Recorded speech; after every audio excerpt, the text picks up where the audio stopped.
જય માતાજી મિત્રો, રૂબી કિચન કિનમાં તમારું સ્વાગત છે। તો આજે હું તમારી સાથે શેર કરીશ એકદમ હેલ્ધી, પૌષ્ટિક અને ખૂબ જ ફાયદાકારક એવો એપલ શેકની રેસીપી। તો આ એપલ શેક તમે વેટ લોસ કરતા હો કે તમારે સ્કિનની તકલીફ હોય, વાળની તકલીફ હોય કે શરીરમાં લોહી ઓછું હોય તો પણ તમે આ રીતના એપલ શેક બનાવીને પી શકો। એ રીતના આપણે આ એપલ શેક બનાવીને તૈયાર કરીશું। તો જો તમને મારા વિડીયો ગમતા હોય તો વિડીયોને એક લાઈક અને વધુમાં વધુ વિડીયોને શેર કરજો।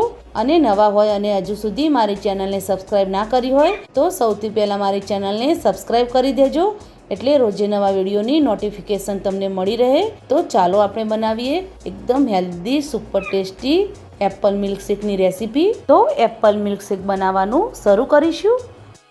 તો સૌથી પહેલા આપણે તેની માટે એપલ લઈ લઈશું।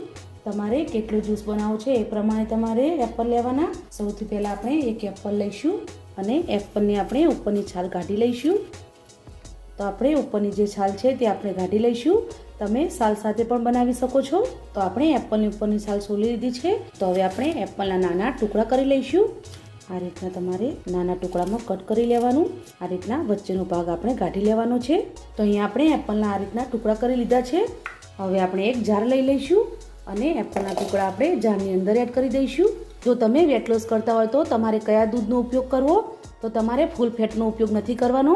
આ રીતના માર્કેટમાં 10 રૂપિયાની થેલી કે 25 રૂપિયાની થેલી દૂધની આવતી જ હોય છે। તો જે અમૂલ તાજા મિલ્ક આવે છે તે તમારે લેવાનું।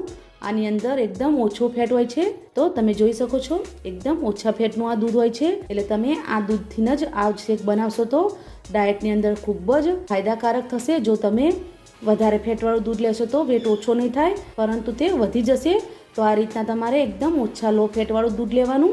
તો હવે આપણે એપલની અંદર દૂધ એડ કરી દઈશું। તો અત્યારે આપણે 1 ગ્લાસ જેટલું સર્વ થાય એટલે આપણે આ રીતના એક જ પાઉચનું આપણે અને એક એપલનું આપણે આ શેક બનાવીશું। તો હવે આપણો શેક એકદમ સરસ બનીને તૈયાર થાય, તો તેની માટે મેં આ રીતના ઘરે બનાવીને પાવડર તૈયાર રાખ્યો છે। આ પાવડર આપણે વેટ લોસની અંદર પણ ઉપયોગ કરી શકીએ છીએ। તો આની અંદર આપણે કાજુ, બદામ, દ્રાક્ષ, પિસ્તા, કેસર બધા જ ડ્રાયફ્રૂટ સાથે આપણે આ પાવડર બનાવીને તૈયાર કર્યો છે। તો તમે આ રીતના જો તમારી પાસે ઘરમાં કોઈ પણ પાવડર પડ્યો હોય તો તમે એડ કરી શકો છો। અહીંયા આપણે 1 ટેબલસ્પૂન જેટલો આ પાવડર એડ કરીશું। અને તમારી પાસે પાવડર ના હોય તો તમે 1 ટેબલસ્પૂન ગોળ કે તમે મિશ્રી એડ કરી શકો છો। જો તમારે ખાંડ કે મિશ્રી ના એડ કરવી હોય અને તમારી પાસે આ રીતના પાવડર ના હોય તો તમે મધ નાખીને પણ તમે આ જ્યુસ બનાવી શકો છો। તો હવે આપણે ઢાંકણ બંધ કરીને શેક બનાવી લઈશું। તો એકદમ સરસ આપણો શેક બનીને તૈયાર થયો છે। એપલ શેકને આપણે સર્વ કરી લઈશું। તો અહીંયા આપણે 1 ગ્લાસ લઈ લઈશું અને શેકને આપણે ગ્લાસની અંદર સર્વ કરીશું।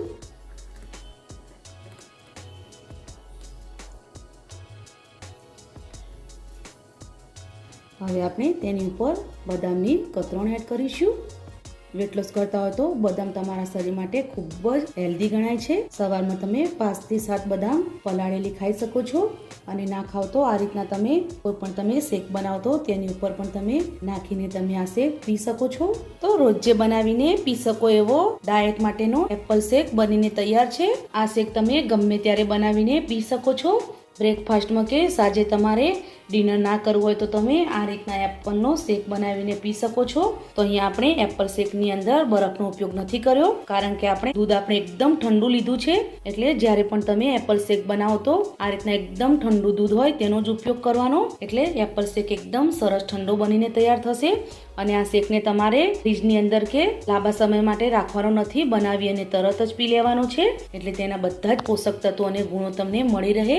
તો હવેથી તમે પણ આ મારી રીત પ્રમાણે એપલ શેક ઘરે ચોક્કસથી બનાવજો અને મને કમેન્ટમાં જરૂરથી કહેજો કે તમને આ એપલ શેકની રેસીપી કેવી લાગી। જો તમને આ એપલ શેકની રેસીપી ગમી હોય તો અમારા વિડીયોને લાઈક કરો, શેર કરો, સબસ્ક્રાઇબ કરો, અને ફરી મળીશું એક નવા દિવસે એક નવી રેસીપી સાથે। તો અત્યારે બાય બાય।